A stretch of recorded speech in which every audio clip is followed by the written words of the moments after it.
மிகவும் அசாதாரண விஷயம். முன்னொரு காலத்தில் மாயங்கள் மனிதர்களுக்கு நண்பர்களாக இருந்த காலத்தில் சூரோ என்ற குட்டி தேவதை ஒன்று வாழ்ந்து வந்தான்.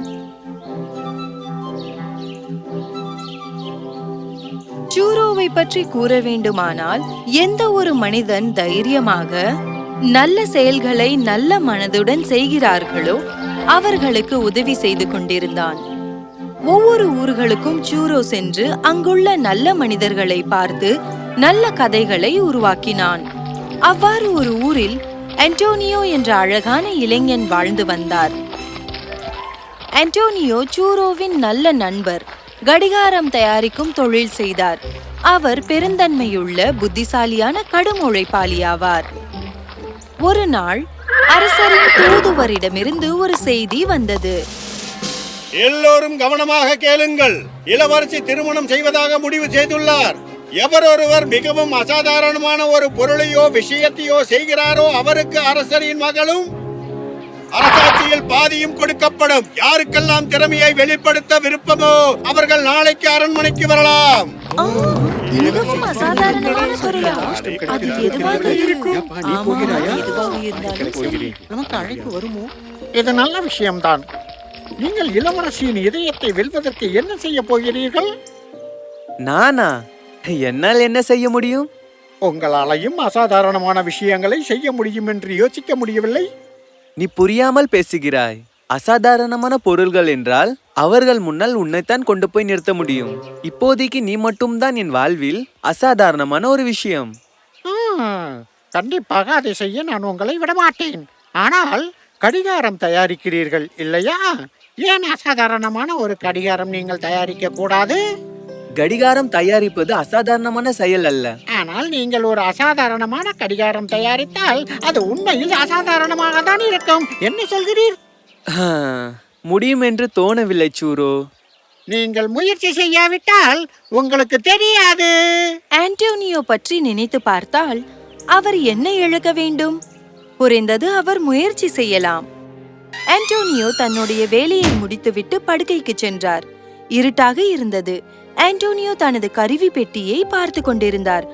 அசாதாரணமான ஒன்றை அவர் உருவாக்க முடியுமா? சரி, முயற்சியே செய்யவில்லை என்றால் அவருக்கு எப்போது தெரியும்? அவர் ஒரு காகிதத்தை எடுத்து அதில் தோராயமாக தன் கற்பனை கடிகாரத்தை வரைந்தார். பிறகு தனது வேலையை தொடங்கினார். இருக்கலாம், சூரோ சொன்னது சரியாக இருக்கலாம். அவர் மனதில் திடீரென்று தன்னாலும் அற்புதமான விஷயங்களை புகுத்திய ஒரு கடிகாரத்தை தயாரிக்க முடியும் என்று தோன்றியது. பல மணி நேரங்கள் வேலை செய்தார். இரவு முழுவதும் சாப்பிடாமலும் உறங்காமலும் மிகவும் உற்சாகமாக இருந்தார். அடுத்த நாள் எதிர்பார்த்தது போல் முழு நகரமும் தங்கள் திறமையை காட்ட அரண்மனையில் வந்து கூடியது.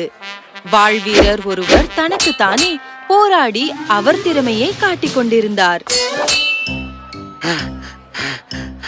என்னையே நான் வருத்திக் கொண்டு செய்தது உங்களுக்கு அசாதாரணமாக இல்லை?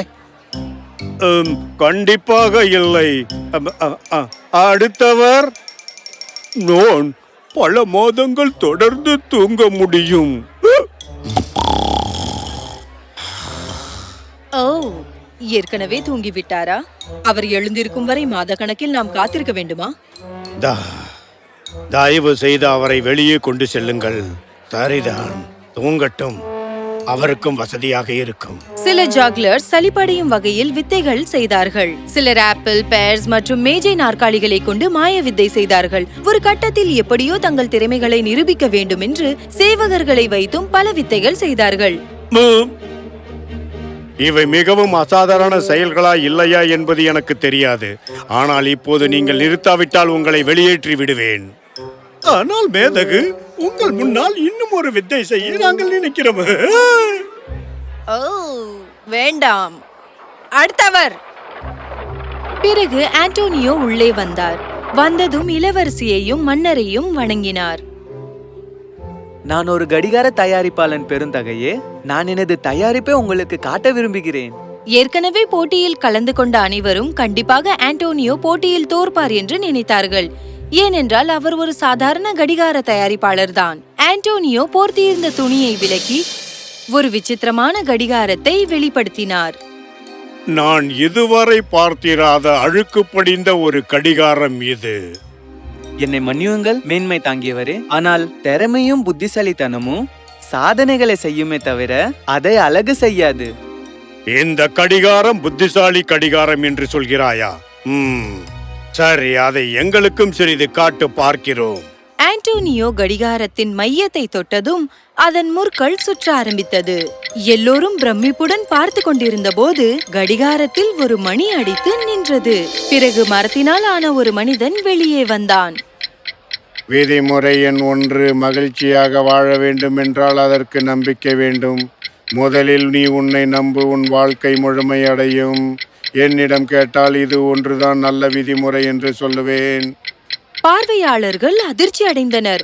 மரமனிதன் திரும்பி போய்விட்டான். கடிகாரம் 2 மணி அடித்ததும் 2 ஆடல் கலைஞர்கள் வந்தார்கள்.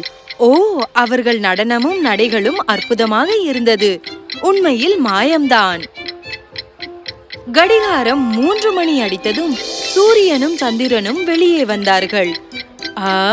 அவைகள் உண்மையானவர்கள் அல்ல. மூன்றாவதாக இரவில் பளபளக்கும் நட்சத்திரம் வந்தது. சீரியஸ். அதை பற்றி சொல்ல வேண்டும் என்றால் அது சீரியஸாக இருக்காது.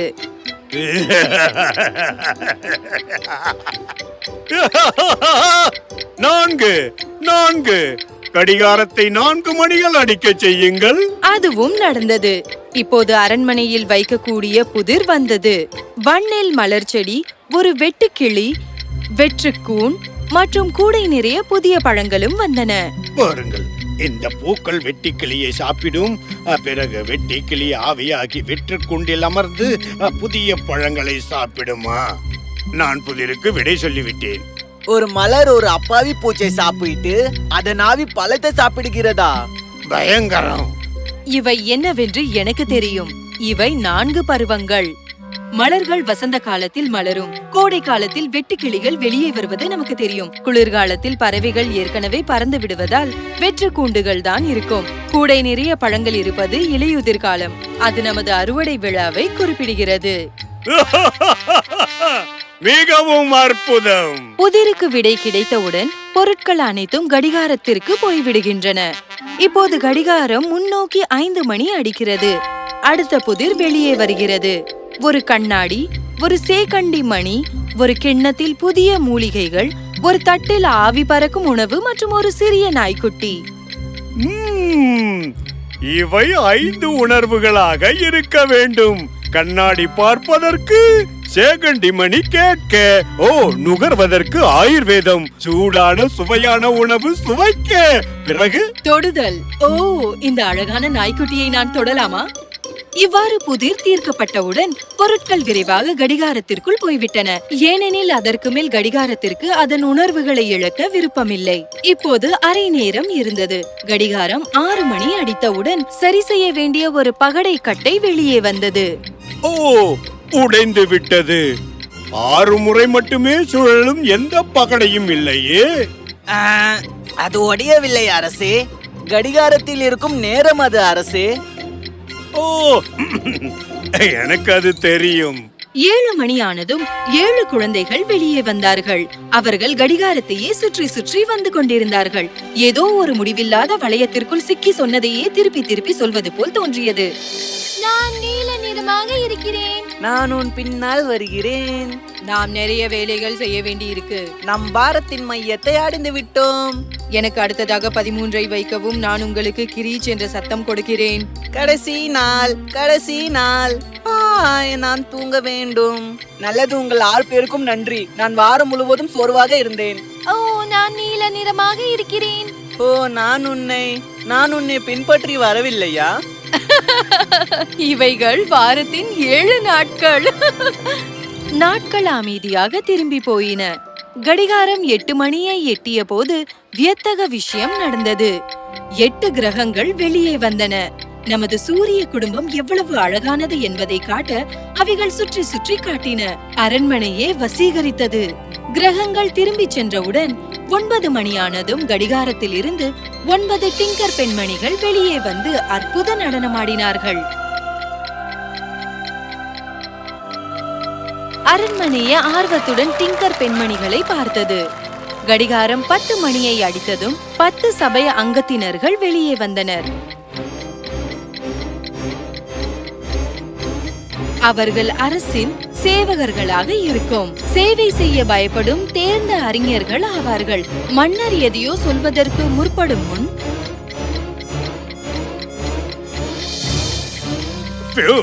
நல்ல வேலை. பியூ, நல்ல வேலை. திடீரென்று 2 குழந்தைகள் வெளியே வந்தன. நாம விளையாடலாமா? 2 மற்றும் 2 மற்றும் 7. கடிகாரம் 11 மணியை அடித்து விட்டது. 11 மணி அடித்து விட்டது. எல்லோரும் பொறுமையாக காத்திருந்தனர். இப்போது நேரம் 12 ஆனது. கடிகாரம் குலுங்கியதும் நடுங்கியபடி ஒரு வயதான பெண்மணி வந்தாள். அனைவருக்கும் குழப்பம். ஆனால் அவள் பாடத் தொடங்கினாள். தனது இனிமையான குரலில் 12 பாடல்கள் பாடினாள். அவளது தெய்வீக குரலால் மலர்கள் மலர்ந்தன. அரண்மனைக்கு வெளியே இருந்த பறவைகள் நடனமாடின. எவரும் எப்போதும் கேட்காத ஒரு இனிமையான குரல் அது. ஓ, நான் இதுவரை பார்த்திராத ஒரு அசாதாரணமான பொருள்தான் இது. திறமையான கடிகாரம் தயாரிக்கும் இந்த அண்டோனியாவிற்கு என் மகளை மனம் முடித்து வைப்பதில் நான் மிகுந்த மகிழ்ச்சி அடைகிறேன். அரண்மனையில் இருந்த எல்லோரும் அந்த கடிகாரம் அசாதாரணமானதுதான் என்பதை ஒப்புக்கொண்டார்கள். இளவரசியும் கூட கடிகார தயாரிப்பாளரின் காதலில் விழுந்து விட்டார். அரசர் திருமண தேதியை அறிவிக்கும் தருணத்தில்,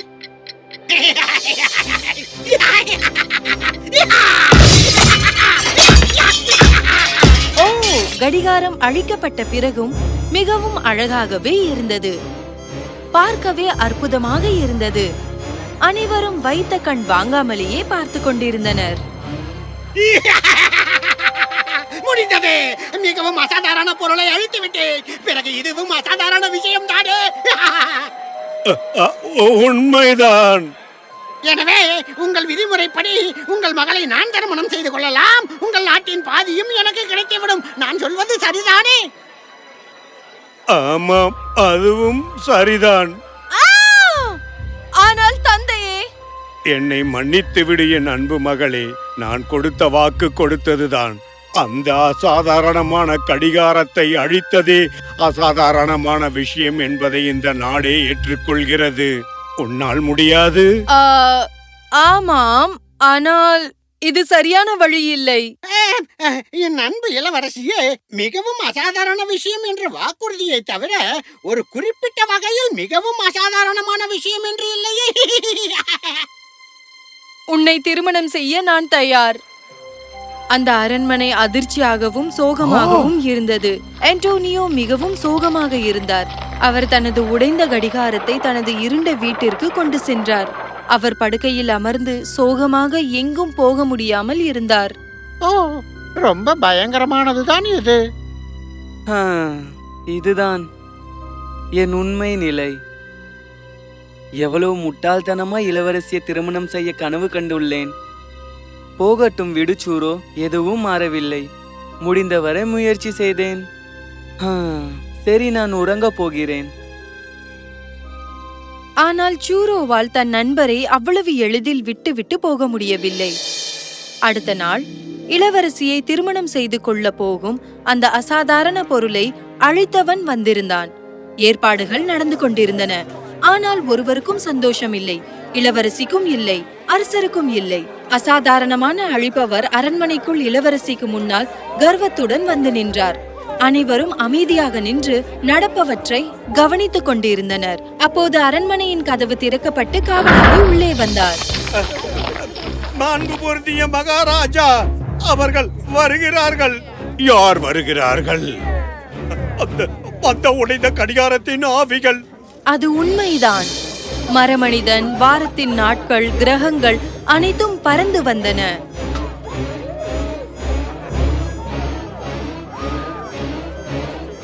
நீங்கள் ஒருவர் திறமையை அழிக்க நினைத்தீர்களா? அது கலை.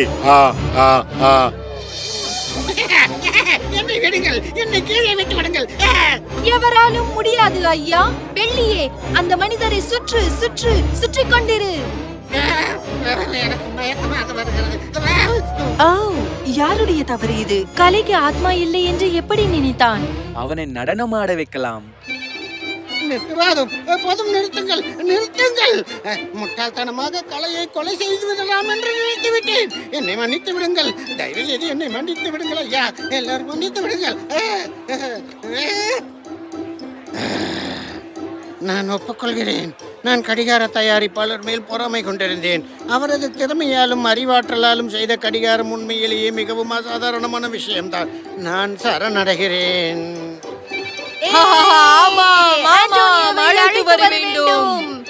ஓ, யாராவது போய் என் ஆண்டோனியோவை அழைத்து வாருங்கள்.